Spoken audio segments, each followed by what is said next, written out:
O eu e o id. Capítulo 3. O eu e o super-eu. Ideal do eu. Se o eu fosse apenas a parte do id modificada por influência do sistema perceptivo, o representante do mundo externo real na psique, estaríamos diante de algo simples, mas há outras coisas a serem consideradas.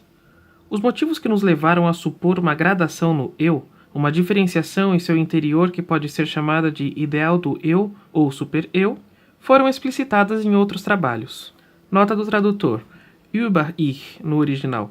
O vocabulário de psicanálise, na sua 11ª edição brasileira, apresenta super-eu como alternativa para superego.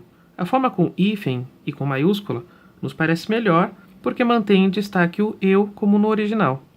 Quanto à alternativa super-eu, superego, há argumentos a favor de ambas as formas. Super-eu tem a vantagem da relação com eu, que achamos preferível a ego. Mas talvez ainda soe estranha, ao passo que superego está difundido, tem o peso da tradição criada pela edição Standard brasileira, que o tomou da Standard inglesa. Sobre a versão desses termos, ver nota no volume 18 destas obras completas, página 213. Lembremos ainda que o prefixo super é aqui usado na acepção de em cima de, como em superpor e supercílio, e não no sentido de abundância ou excesso, como em superfaturar e superproteção. Nota de rodapé número 9. Introdução ao Narcisismo, 1914, Psicologia das Massas e Análise do Eu, 1921. Eles continuam válidos. Nota de rodapé. Mas parece errôneo e necessitado de correção o fato de eu haver atribuído a função do exame da realidade a esse super-eu. Estaria perfeitamente de acordo com as relações do eu para com o mundo da percepção que o exame da realidade permanecesse tarefa dele próprio. Também declarações anteriores, formuladas um tanto imprecisamente, a respeito de um núcleo do eu, devem ser corrigidas no sentido de que só o sistema percepção consciente pode ser visto como núcleo do eu. A novidade que exige explicação é o fato de essa parcela do eu ter relação menos estreita com a consciência. Aqui nós temos que abarcar um âmbito maior. Foi-nos dado esclarecer o doloroso infortúnio da melancolia, através da superposição de que um objeto perdido é novamente estabelecido no eu. Ou seja, o investimento objetal é substituído por uma identificação. Conferir Luto e Melancolia, 1917. Mas ainda não reconhecíamos, então, todo o significado deste processo e não sabíamos como ele é típico e frequente. Desde então, compreendemos que tal substituição participa enormemente na configuração do eu e contribui de modo essencial para formar o que se determina seu caráter. Bem no início, na primitiva fase oral do indivíduo, investimento objetal e identificação provavelmente não se distinguem um do outro. Só podemos supor que mais tarde os investimentos objetais procedam do id e que sente como necessidades os impulsos eróticos. O eu, inicialmente ainda frágil, toma conhecimento dos investimentos objetais, aprova-os ou procura afastá-los mediante o processo da repressão. Nota de rodapé. Um interessante paralelo para a substituição da escolha objetal pela identificação se acha na crença dos povos primitivos e nas proibições nela baseadas de que a característica do animal incorporado como alimento persistem no caráter daquele que o devora. Sabe-se que essa crença é também parte dos fundamentos do canibalismo e prossegue atuando em toda a série de costumes ligados à refeição totêmica até a sagrada comunhão. As consequências que aí se atribuem à posse oral do objeto verificam-se de fato na posterior escolha sexual do objeto.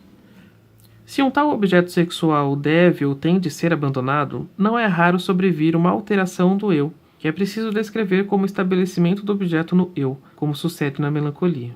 Ainda não conhecemos as circunstâncias exatas dessa substituição. Talvez, com essa introjeção, que é uma espécie de regressão ao mecanismo da fase oral, o eu facilite ou permita o abandono do objeto. Talvez essa identificação seja absolutamente a condição sob a qual o eu abandona seus objetos. De todo modo, o processo é muito frequente, sobretudo nas primeiras fases do desenvolvimento, e pode possibilitar a concepção de que o caráter do eu é um precipitado dos investimentos objetais abandonados, de que contém a história dessas escolhas do objeto. Desde logo, há que se conceder naturalmente uma gradação da capacidade de resistência, até que ponto o caráter de uma pessoa rejeita ou acolhe estas influências da história de suas escolhas eróticas de objeto. Em mulheres que tiveram muitas experiências amorosas, acreditamos poder mostrar facilmente, nos seus traços de caráter, os vestígios de seus investimentos objetais. Também devemos considerar o investimento objetal e a identificação simultâneos, ou seja, uma alteração do caráter anterior ao abandono do objeto. Nesse caso, a mudança do caráter poderia sobreviver à relação objetal e, num certo sentido, conservá-la.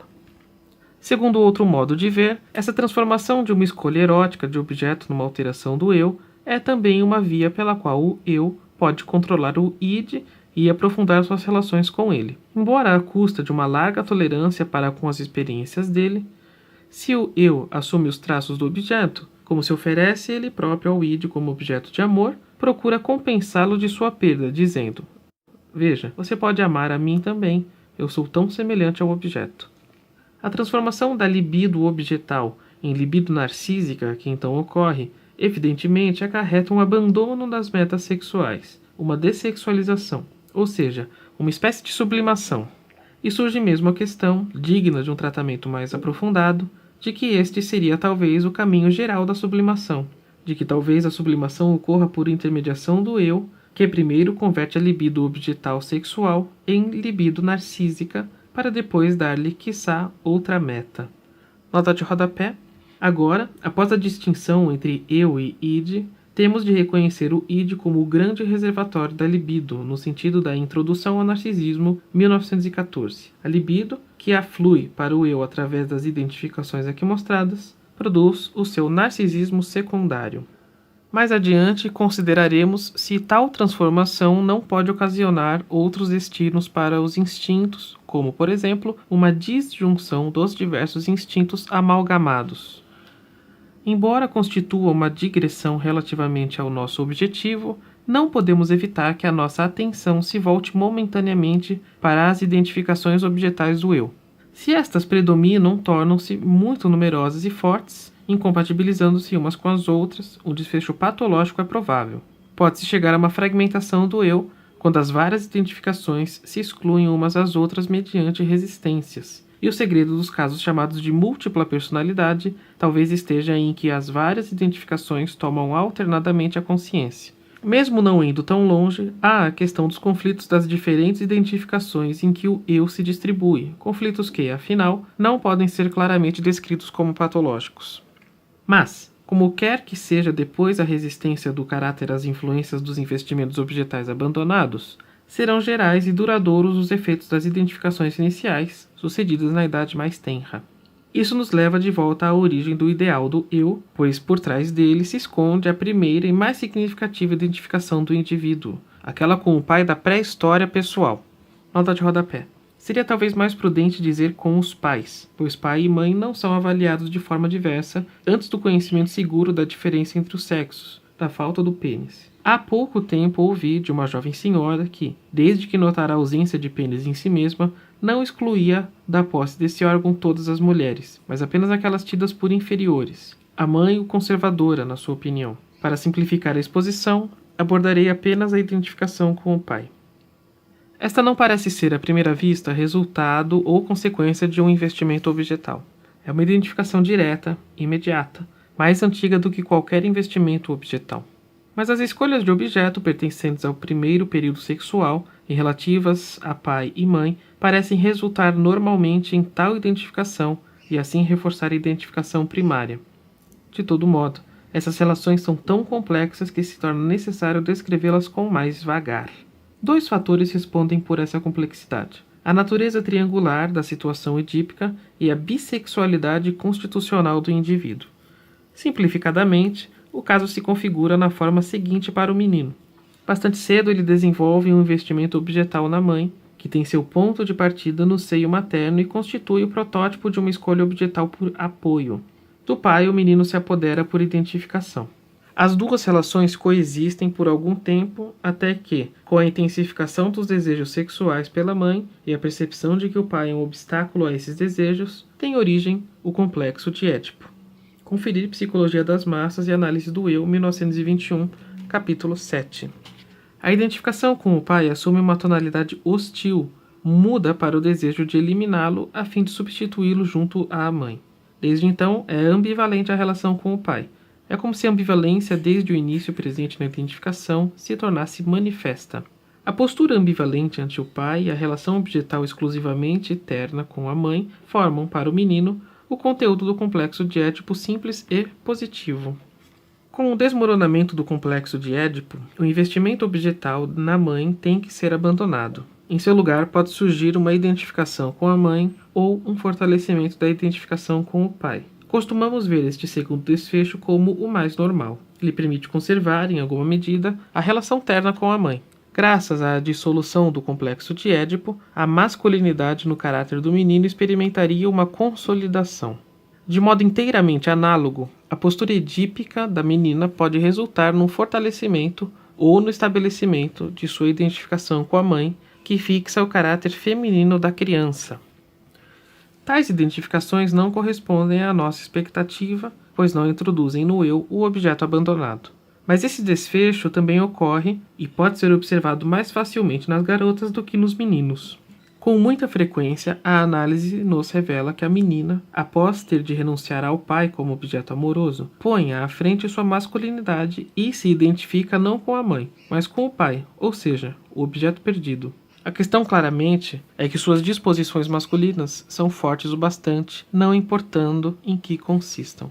Portanto, o desenlace da situação edípica numa identificação com o pai ou a mãe parece depender, em ambos os sexos, da relativa força das duas disposições sexuais. Esta é uma das formas como a bissexualidade intervém no destino do complexo de Édipo. A outra é ainda mais importante, pois temos a impressão de que o complexo de Édipo simples não é absolutamente o mais frequente, mas corresponde a uma simplificação ou esquematização que, não há dúvida, com frequência se justifica em termos práticos. Uma investigação mais penetrante mostra, em geral, o complexo de Édipo mais completo, que é duplo, um positivo e um negativo, dependente da bissexualidade original da criança. Isto é, o menino não tem só uma atitude ambivalente para com o pai e uma terna escolha objetal pela mãe, mas ao mesmo tempo comporta-se como uma garota, exibe a terna atitude feminina com o pai e, correspondendo a isso, aquela ciumenta e hostil em relação à mãe. Essa interferência da bissexualidade torna muito difícil compreender as primitivas identificações e escolhas objetais, e ainda mais difícil descrevê-las de modo inteligível. Também pode ser que a ambivalência constatada na relação com os pais deva se referir inteiramente à bissexualidade, e não, como apresentei acima, ter se desenvolvido a partir da identificação pela atitude da rivalidade. Acho que convém supor, em geral e muito especialmente nos neuróticos, a existência do complexo de Édipo completo. A experiência analítica ensina, então, que em bom número de casos, um ou outro componente dele se reduz a traços quase imperceptíveis, de modo que se produz uma série, numa ponta da qual está o complexo de Édipo normal, positivo, e na outra ponta aquele contrário, negativo, enquanto os elos intermediários exibem a forma completa, com participação desigual dos dois componentes. Na dissolução do complexo de Édipo, as 4 tendências nele existentes se agruparão de forma tal que delas resultará uma identificação com o pai e uma identificação com a mãe. A identificação com o pai mantendo o objeto materno do complexo positivo e ao mesmo tempo substituindo o objeto paterno do complexo contrário. As coisas sucederão de forma análoga na identificação com a mãe. O peso maior ou menor das duas disposições sexuais será refletido na diferente intensidade das duas identificações. Podemos supor, então, que o resultado mais comum da fase sexual dominada pelo complexo de Édipo é um precipitado no eu, consistindo no estabelecimento dessas duas identificações, de algum modo ajustadas uma à outra. Essa alteração do eu conserva a sua posição especial, surgindo ante o conteúdo restante do eu como o ideal do eu ou super-eu. Mas o super-eu não é simplesmente um resíduo das primeiras escolhas objetais do id. Possui igualmente o sentido de uma enérgica formação reativa a este. Sua relação com o eu não se esgota na advertência, assim como o pai você deve ser. Ele compreende também a proibição. Assim como o pai você não pode ser, isto é, não pode fazer tudo o que ele faz, há coisas que continuam reservadas a ele. Essa dupla face do ideal do eu deriva do fato de ele haver se empenhado na repressão do complexo de Édipo, de até mesmo dever sua existência a essa grande reviravolta.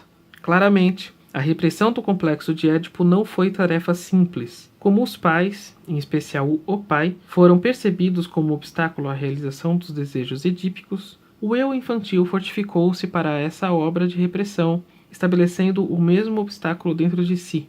Em certa medida, tomou emprestada ao pai a força para isso, e esse empréstimo é um ato pleno de consequências. O super-eu conservará o caráter do pai, e quanto mais forte foi o complexo de Édipo, tanto mais rapidamente, sob influência de autoridade, ensino religioso, escola, leituras, ocorreu sua repressão, tanto mais severamente o super-eu terá domínio sobre o eu como consciência moral, talvez como inconsciente sentimento de culpa. Mais adiante apresentarei uma conjectura acerca de onde ele tira forças para esse domínio, o caráter coercivo que se manifesta como imperativo categórico. Considerando uma vez mais a gênese do super-eu, tal como foi aqui descrita, nós o vemos como resultado de dois fatores biológicos altamente significativos: o longo desamparo e dependência infantil do ser humano e o fato do seu complexo de Édipo, que relacionamos à interrupção do desenvolvimento da libido pelo período de latência e, assim, ao começo em dois tempos da vida sexual. Nota do tradutor. Na Standard inglesa, há duas mudanças nessa passagem, que James Strachey informa, numa nota, haverem sido feitas por ordem expressa de Freud. Eis a mesma passagem no texto da Standard. Considerando uma vez mais a gênese do super-eu, superego, tal como foi descrita, nós o vemos como resultado de dois fatores altamente significativos, um de natureza biológica e o outro histórica: o longo desamparo e dependência infantil do ser humano e o fato de seu complexo de Édipo, cuja repressão mostramos estar ligada à interrupção do desenvolvimento da libido, pelo período de latência e, assim, ao começo de dois tempos da vida sexual. Esta passagem também é reproduzida numa nota da Studienausgabe, em inglês, pois não chegou a ser redigida em alemão. Essa última característica, especificamente humana, ao que parece, tem uma hipótese psicanalítica, segundo a qual é uma herança da evolução para a cultura imposta pela era glacial.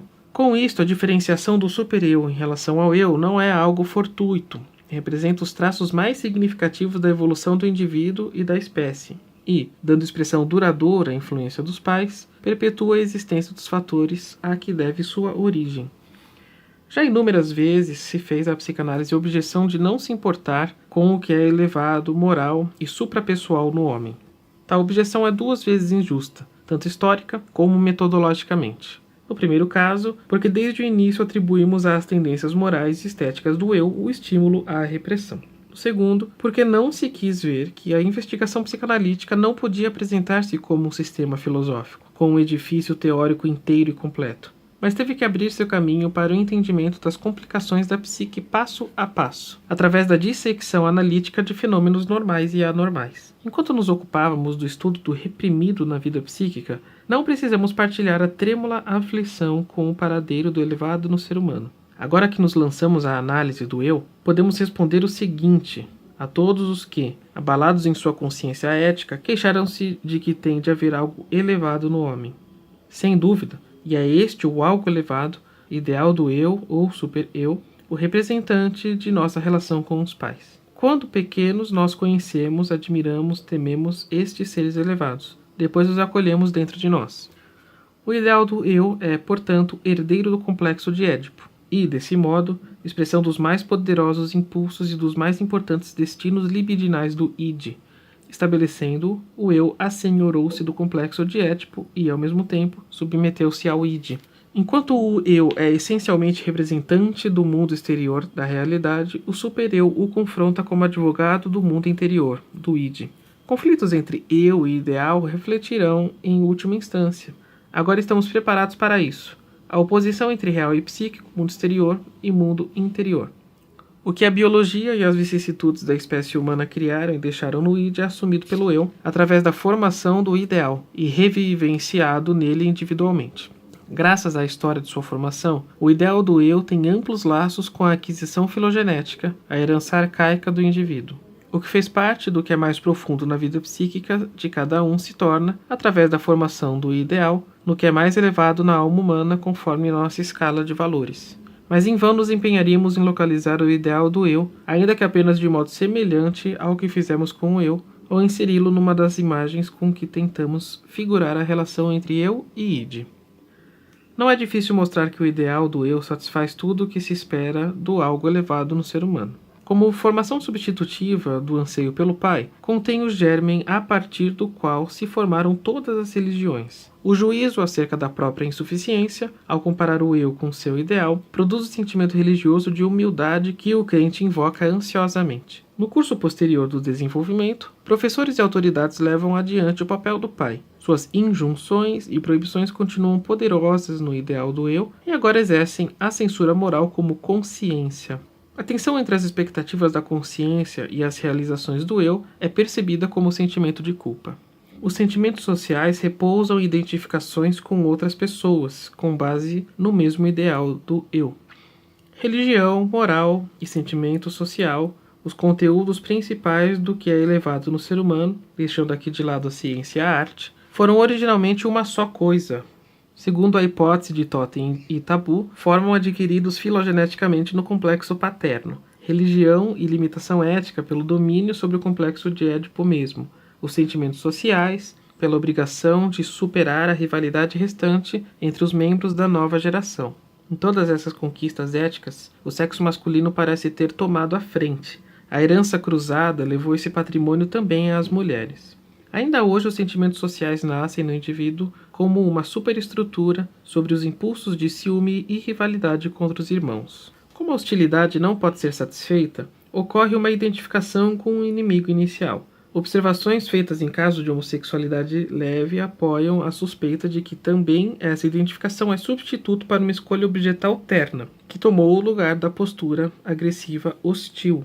Conferir Psicologia das Massas e Análise do Eu, 1921, e alguns mecanismos neuróticos no ciúme, na paranoia e na homossexualidade, 1922.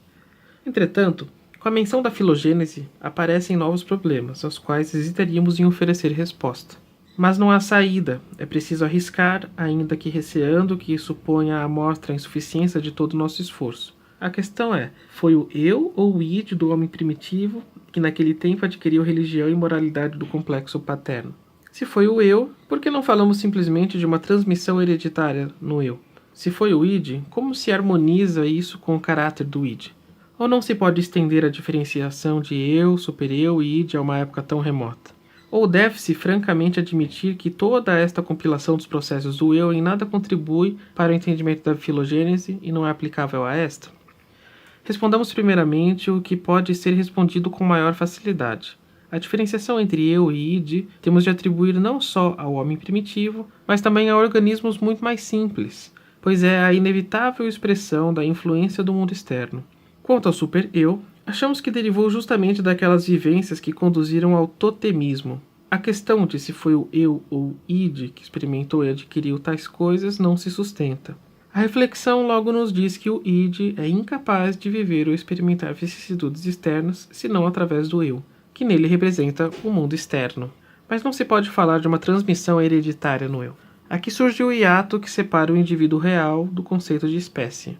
Também não se deve tomar rigidamente a distinção entre eu e id e não esquecer que o eu é uma parte do id especialmente diferenciada. As vivências do eu parecem inicialmente perdidas para a herança, mas, quando se repetem com frequência e força suficientes, em muitos indivíduos que se sucedem por gerações, elas como que se transformam em vivências do id, experiências cujas impressões são mantidas hereditariamente. Assim, o id hereditário alberga os resíduos de incontáveis existências de eu e, quando o eu cria seu super-eu, a partir do id, talvez apenas faça aparecer de novo anteriores formas de eu, proporcione-lhes uma ressurreição. A história da gênese do super-eu torna compreensível que velhos conflitos do eu com investimentos objetais do id possam prosseguir em conflitos com o herdeiro destes, o super-eu. Quando o eu não consegue dominar o complexo de Édipo, o investimento de energia deste oriundo do id volta a operar na formação reativa do ideal do eu. A profusa comunicação entre esse ideal e esses impulsos instintuais inconscientes resolve o enigma de o ideal mesmo poder ficar, em grande parte inconsciente, inacessível ao eu. A luta que já se deu nas camadas mais profundas e que não chegou ao fim mediante rápida sublimação e identificação, prossegue numa região mais elevada, como na pintura de Karl Blach sobre a Batalha dos Hunos. Nota do tradutor. Segundo esclarece James Strachey, esta foi a batalha mais conhecida como Batalha de Chalons, em que Átila, rei dos Hunos, foi derrotado por romanos e visigodos no ano de 451. O pintor Wilhelm von Kaulbach retratou num afresco no qual os guerreiros mortos continuam lutando no céu, acima do campo da batalha, conforme uma lenda medieval.